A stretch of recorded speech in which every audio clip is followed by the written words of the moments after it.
Hindi lang lawa ang nagiinit dito sa Manito, pati ang pagkain, umusok din. Pero hindi dahil sa mainit at temperatura, kundi dahil sa anghang. Katulad na lang ng empanadang ito, ng palaman, ang signature dish ng mga Bicolano, ang Bicol Express. Gagamitin natin ang empanada sa isang laro, Bieros.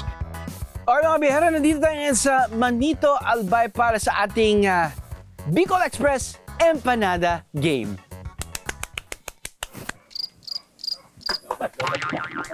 Dito sa Bicol Express Empanada Game.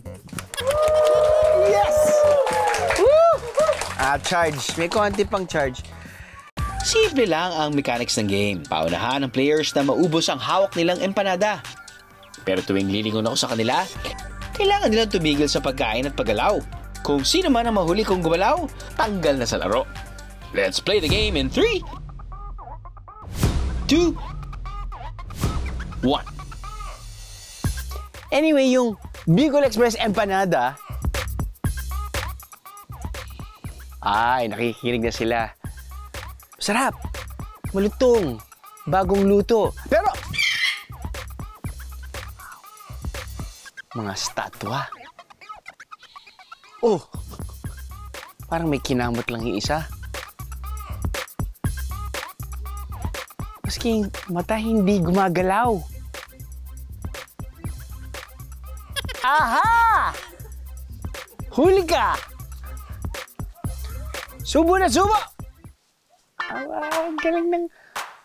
So, pag titingin lang ako, doon lang sila magsustop. Pero pag titingin ako dito, kakain sila. Aha! Gumagaling yung mata eh. Ang galing parang...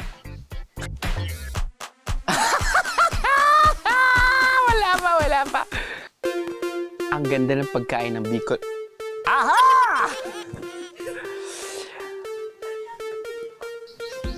So, tatlo nang wala. Tatlo na lang natitira. Yung isa sumasakit na yata yung tiyan dahil yung kamay nasa tiyan. Yung isa, patapos na. Yung isa talagang walang... Aha!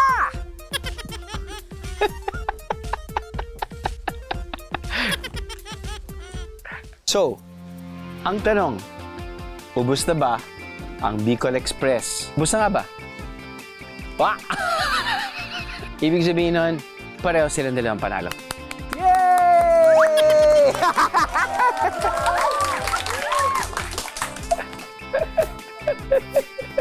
Adal dyan, congratulations, 1,000 each, brother.